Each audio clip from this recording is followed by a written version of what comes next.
થોડા સમય પહેલા એક સમાચારે આખી દુનિયાનું ધ્યાન પોતાની તરફ ખેંચ્યું. દાવો કરવામાં આવ્યો કે બલુચિસ્તાન હવે પોતાને પાકિસ્તાનથી સ્વતંત્ર જાહેર કરી રહ્યું છે. આ સમાચાર સાંભળીને એક સવાલ દરેકના મનમાં આવ્યો હશે કે બલુચિસ્તાનમાં ખરેખર શું ચાલી રહ્યું છે. અને આ પહેલી વાર નથી જ્યારે બલુચિસ્તાને પોતાને સ્વતંત્ર જાહેર કર્યું હોય. કારણ કે બહુ ઓછા લોકો જાણે છે કે 1947માં ભારત અને પાકિસ્તાનની આઝાદી સાથે બલુચિસ્તાને પણ પોતાને એક સ્વતંત્ર દેશ જાહેર કર્યો હતો. પરંતુ માત્ર 227 દિવસ પછી જ તે પાકિસ્તાનનો ભાગ બની ગયો. તો આખરે આ 227 દિવસમાં એવું શું બન્યું કે એક સ્વતંત્ર દેશ પાકિસ્તાનમાં ભળી ગયો? બલુચિસ્તાનની હાલની પરિસ્થિતિને સમજવા માટે આપણે પહેલા બલુચિસ્તાનનો ઇતિહાસ સમજવો પડશે. આજે જે બલુચિસ્તાન છે તે પાકિસ્તાન, ઈરાન અને અફઘાનિસ્તાન વચ્ચે વહેંચાયેલું છે. તેનો સૌથી મોટો ભાગ પાકિસ્તાનમાં આવે છે, જે પાકિસ્તાનના કુલ વિસ્તારનો લગભગ 44% ભાગ કવર કરે છે. 12મી સદી સુધી અહીં નાના નાના કબીલાઓ રહેતા હતા, જેમ કે મકરાન ટ્રાઇબ, કચ્છી ટ્રાઇબ, તુર્બ ટ્રાઇબ, અને દરેક કબીલાનો પોતાનો એક સરદાર હતો. પાણી અને જમીનને લઈ આ કબીલાઓ વચ્ચે ઘણીવાર લડાઈઓ પણ થતી. અને એ જ સમય દરમિયાન આ વિસ્તારમાં મીર જલાલ ખાન નામના એક નેતા સામે આવ્યા. તેમણે તમામ બલુચ કબીલાઓને એક કરવાની વાત કરી અને આગળ જતા તેમણે આ જુદા જુદા કબીલાઓને એકજૂટ કરવામાં મહત્વની ભૂમિકા ભજવી. આ બધા કબીલાઓ દક્ષિણ અફઘાનિસ્તાન, પંજાબ અને છેક સિંધ સુધી ફેલાયેલા હતા. તે સમયે 4 મુખ્ય કબીલાઓ હતા: કલાત, ખારાન, લાસબેલા અને મકરાન. હવે 1666 સુધીમાં ઈરાનનું સફેવિદ સામ્રાજ્ય અને ભારતનું મુગલ સામ્રાજ્ય બંને આ વિસ્તાર પર કબજો કરવા માંગતા હતા, જેના કારણે અહીં ભારે પ્રેશર ઊભું થયું. આ પરિસ્થિતિનો સામનો કરવા માટે તમામ કબીલાઓના સરદારોએ એક મળી અને એક કેન્દ્રીય વ્યવસ્થા બનાવી. તેનું નેતૃત્વ કલાતના સરદારને સોંપવામાં આવ્યું અને તેમને ખાન ઓફ કલાત કહેવામાં આવ્યા. આ રીતે મીર અહેમદ ખાન પ્રથમ ખાન ઓફ કલાત બન્યા. આ વ્યવસ્થા એવી હતી કે કલાત કબીલા પર સીધું શાસન ખાન ઓફ કલાત કરતા, જ્યારે બાકીના બીજા કબીલાઓના પોતાના સરદારો હતા અને તેઓ પોતાના વિસ્તારનું સંચાલન પોતાની રીતે કરતા. કલાતમાં એક પ્રકારની સંસદ પણ હતી, જેને દાર-ઉલ આવામ અને દાર-ઉલ ઉમર કહેવામાં આવતું. તેમાં ખાન ઓફ કલાત, બલુચ સરદારો અને સામાન્ય લોકોની ભાગીદારી હતી. 18મી સદીમાં બલુચિસ્તાન પર બ્રિટિશ સામ્રાજ્યની નજર પડી અને અહીંથી જ આ કહાનીમાં એક મોટો વળાંક આવે છે. 17મી સદી દરમિયાન જ્યારે બ્રિટિશરો ભારત આવ્યા ત્યારે બલુચિસ્તાન તેમની રણનીતિનો ખૂબ જ મહત્વનો ભાગ હતો. બ્રિટિશરોને બલુચિસ્તાન જોઈતું હતું કારણ કે તે રશિયા અને અફઘાનિસ્તાન તરફથી બ્રિટિશ ભારતને સુરક્ષિત રાખવા માટે એક બફર ઝોન બની શકે તેમ હતું. આ પછી પ્રથમ અફઘાન યુદ્ધ દરમિયાન જ્યારે બ્રિટિશ સેના કંધાર તરફ જઈ રહી હતી ત્યારે તે બલુચિસ્તાનમાંથી પસાર થઈ અને એ દરમિયાન બ્રિટિશરોએ ખાન ઓફ કલાત સાથે સારા સંબંધો બનાવ્યા. આ રીતે કલાત બ્રિટિશ સામ્રાજ્યનું એક સહયોગી રાજ્ય બન્યું. ત્યારબાદ રોબર્ટ સેન્ડમેન અને ખાન ઓફ કલાત ખુદાદાદ ખાને એક મહત્વપૂર્ણ કરાર કર્યો. આ કરાર હેઠળ બ્રિટિશરોને કલાતમાં પોલિટિકલ એજન્ટ રાખવાનો અધિકાર મળ્યો. ઉપરાંત ખાન ઓફ કલાત અને વિવિધ સરદારો વચ્ચેના વિવાદોમાં બ્રિટિશરો મધ્યસ્થતા કરી શકતા હતા. આ સિવાય બ્રિટિશરોને ક્વેટામાં મિલિટરી બેઝ બનાવવાની મંજૂરી પણ મળી. પરંતુ હકીકતમાં આ કરાર કલાતની સ્વતંત્રતા ધીમે ધીમે નબળી પાડવાની એક ચાલ હતો. વર્ષ 1877માં બ્રિટિશરોએ બલુચિસ્તાન એજન્સીની સ્થાપના કરી. આ એજન્સી હેઠળ કલાત, લાસબેલા, ખારાન અને મકરાન જેવી રિયાસતોનું નિયંત્રણ બ્રિટિશ હાથોમાં આવ્યું. ક્વેટાને આ એજન્સીનું હેડક્વાર્ટર બનાવવામાં આવ્યું. ત્યારબાદ બ્રિટિશરોએ અહીં રેલવે લાઇન અને રસ્તાઓ બનાવ્યા. પરંતુ આ વિકાસ બલુચ લોકોના હિત માટેનો તેનો મુખ્ય હેતુ બ્રિટિશ સામ્રાજ્યના સૈન્ય અને વ્યૂહાત્મક હિતોને મજબૂત કરવાનો હતો. એ જ સમય દરમિયાન બ્રિટિશરોએ ગોલ્ડસ્મિથ લાઇન નક્કી કરી, જે આજે ઈરાન અને પાકિસ્તાન વચ્ચેની સરહદનો આધાર માનવામાં આવે છે. આ સરહદના કારણે બલુચિસ્તાન 2 ભાગમાં વહેંચાઈ ગયું. પશ્ચિમનો ભાગ ઈરાનમાં ગયો, જ્યારે પૂર્વનો ભાગ બ્રિટિશ ભારત હેઠળ આવ્યો. આ પછી ઘણા બલુચ કબીલાઓએ બ્રિટિશરો સામે હુમલા શરૂ કર્યા. તેના જવાબમાં બ્રિટિશરોએ કલાત રાજ્ય પર સૈન્ય કાર્યવાહી કરી અને તે સમયના ખાન ઓફ કલાતની હત્યા કરવામાં આવી અને તેમની જગ્યાએ શાહનવાજ ખાનને નવા ખાન ઓફ કલાત તરીકે બેસાડવામાં આવ્યા, જે બ્રિટિશરોની ઈચ્છા મુજબ શાસન કરતા હતા. આ જ સમય દરમિયાન ક્વેટાનો વિસ્તાર બ્રિટિશરોએ લીઝ પર લીધો અને ત્યાં સીધું શાસન શરૂ કર્યું.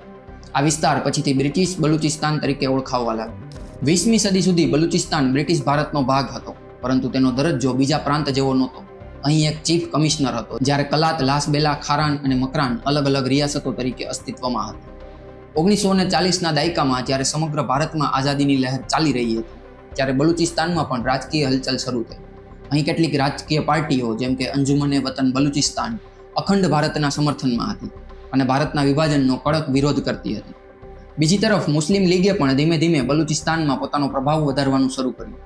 1947 સુધી પહોંચતા બલુચિસ્તાન સામે એક મોટો સવાલ ઊભો થયો કે શું તે ભારત સાથે જશે, પાકિસ્તાનમાં જોડાશે કે પછી એક સ્વતંત્ર દેશ તરીકે રહેશે. કલાતનું સ્થાન બીજી રિયાસતો કરતાં અલગ હતું. 1876ના કરારને કારણે તેને આંતરિક સ્વાયત્તતા મળી હતી. અને ખાન ઓફ કલાત મીર અહેમદ યાર ખાનનું માનવું હતું કે બ્રિટિશ શાસન સમાપ્ત થયા પછી કલાત સંપૂર્ણ રીતે સ્વતંત્ર દેશ બની જશે. પરંતુ અહીં એક રસપ્રદ વળાંક આવે છે. વર્ષ 1946માં મીર અહેમદ યાર ખાને પોતાના રાજ્યના કાનૂની સલાહકાર તરીકે મોહમ્મદ અલી જિન્નાની નિમણૂક કરી. એ જ મોહમ્મદ અલી જિન્ના જે તે સમયે પાકિસ્તાન બનાવવાના પ્રયાસોમાં લાગેલા હતા. આ પરિસ્થિતિ એવી હતી કે જાણે દૂધની રખવાડી બિલાડીને સોંપવામાં આવી હોય. તે સમયે જિન્ના ખાન ઓફ કલાતની સ્વતંત્ર રહેવાની વાત સાથે સહેમત હતા. પરંતુ બીજી તરફ ખરાન, લાસબેલા અને મકરાન જેવા અન્ય કબીલાઓના સરદારોને પાકિસ્તાનમાં જોડાવા માટે પ્રભાવિત કરવાનો પ્રયાસ પણ શરૂ કર્યો. 11 ઓગસ્ટ 1947ના રોજ જિન્ના, ખાન ઓફ કલાત અને બ્રિટિશ વાઇસરોય વચ્ચે એક મહત્વપૂર્ણ બેઠક થઈ. આ બેઠકમાં પાકિસ્તાને કલાતને એક સ્વતંત્ર દેશ તરીકે માન્યતા આપી. પરંતુ આ માન્યતા માત્ર મૌખિક હતી. તે માટે કોઈ સત્તાવાર દસ્તાવેજ તૈયાર કરવામાં નહોતો આવ્યો. ત્યારબાદ પાકિસ્તાન અને કલાત વચ્ચે સંરક્ષણ, વિદેશ નીતિ અને સંચાર જેવા મુદ્દાઓ પર આગળ ચર્ચાઓ થવાની હતી. બ્રિટિશરોએ લીઝ પર લીધેલા ક્વેટા જેવા વિસ્તારો અંગે પણ કાનૂની અભિપ્રાય લેવાનો હતો. પરંતુ પછીથી એ વિસ્તારો જેમના તેમ પાકિસ્તાનને સોંપી દેવામાં આવ્યા. 15 ઓગસ્ટ 1947ના રોજ જ્યારે ભારત અને પાકિસ્તાન આઝાદ થયા, એ જ દિવસે કલાતે પણ પોતાની આઝાદીની જાહેરાત કરી. ખાન ઓફ કલાતે પોતાનો ધ્વજ ફરકાવ્યો અને કલાતને એક સ્વતંત્ર દેશ જાહેર કર્યો. પરંતુ બ્રિટિશરોએ ક્યારેય કલાતની આઝાદીને ગંભીરતાથી નહોતી લીધી. 12 સપ્ટેમ્બર 1947ના રોજ બ્રિટિશરોએ કહ્યું કે કલાત આંતરરાષ્ટ્રીય સંબંધો સંભાળી શકતું નથી. આ નિવેદન પાકિસ્તાન માટે એક લીલી ઝંડી સાબિત થયું અને અહીંથી જ કલાતની આઝાદી પર ધીમે ધીમે સંકટ ઊભું થવા લાગ્યું. જે પાકિસ્તાન થોડા સમય પહેલા કલાતને એક સ્વતંત્ર રાજ્ય માનતું હતું, એ જ પાકિસ્તાને હવે કલાત પર પોતાની સાથે જોડાવા માટે દબાણ બનાવવાનું શરૂ કર્યું. ધીમે ધીમે કલાતની સરહદો પર પાકિસ્તાની સેનાની તૈનાતી વધવા લાગી. બીજી તરફ ખારાન, લાસબેલા અને મકરાન જેવી રિયાસતોને પણ જિન્નાએ પાકિસ્તાનમાં જોડાવા માટે મનાવી લીધી. 17 માર્ચ 1948ના રોજ આ તમામ રિયાસતોએ પાકિસ્તાનમાં જોડાવાની જાહેરાત કરી. તેના કારણે કલાત રાજ્ય ચારે બાજુથી ઘેરાઈ ગયું અને એક રીતે લેન્ડલોક બની ગયું. અહીંથી મોહમ્મદ અલી જિન્નાએ પોતાનો પહેલાનો અભિગમ બદલી નાખ્યો.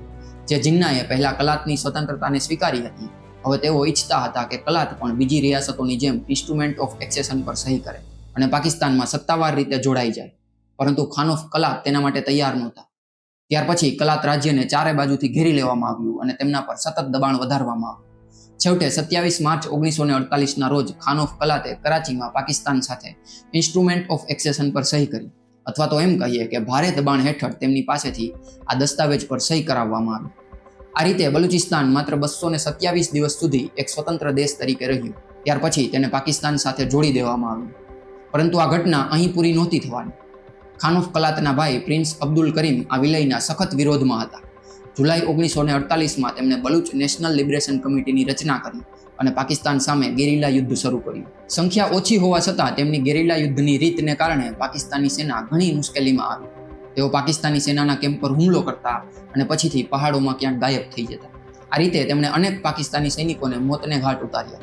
જ્યારે પાકિસ્તાની સેનાને સમજાયું કે સીધા યુદ્ધમાં તેમને હરાવવું સરળ નથી, ત્યારે 8 જુલાઈ 1948ના રોજ પ્રિન્સ અબ્દુલ કરીમ સાથે વાતચીત શરૂ કરવામાં આવી. તેમને કુરાનની કસમ ખાઈ અને વિશ્વાસ અપાવવામાં આવ્યો કે જો તેઓ પહાડોમાંથી નીચે આવશે તો તેમની સાથે કોઈ દગો નહીં કરવામાં આવે. કુરાનની કસમ પર વિશ્વાસ કરી અને જ્યારે તેઓ પોતાના સાથીઓ સાથે નીચે આવ્યા, ત્યારે પાકિસ્તાની સેનાએ તેમની તરત જ ધરપકડ કરી અને જેલમાં મોકલી દીધા. આ ઘટનાને આજે પણ ઘણા બલુચ લોકો પોતાના ઇતિહાસનો સૌથી મોટો વિશ્વાસઘાત માને છે. આ પછી વર્ષ 1955માં પાકિસ્તાને 1 યુનિટ સ્કીમ લાગુ કરી. પશ્ચિમ પાકિસ્તાનના તમામ પ્રાંતોને એક જ વહીવટી એકમમાં ભેળવી દેવામાં આવી. તેના કારણે બલુચોની જે સ્વાયત્તા હતી તે લગભગ સમાપ્ત થઈ ગઈ. આ નિર્ણયના વિરોધમાં 1958માં ખાન ઓફ કલાત નવાબ નેરોઝ ખાને પાકિસ્તાન સામે ફરીથી બરવો શરૂ કર્યો.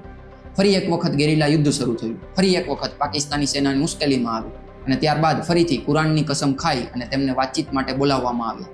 અને આ વખતે પણ જ્યારે તેઓ વિશ્વાસ કરી અને નીચે આવ્યા ત્યારે તેમની ધરપકડ કરવામાં આવી. ત્યારબાદ 15 જુલાઈ 1960ના રોજ તેમના ઘણા સાથીઓને ફાંસી આપવામાં આવી. આ ઘટનાએ બલુચ લોકોમાં ભારે ગુસ્સો ભડકાવ્યો. આ પછી તેમણે પાકિસ્તાની સેના, પોલીસ અને સરકારી અધિકારીઓ પર હુમલાઓ શરૂ કર્યા.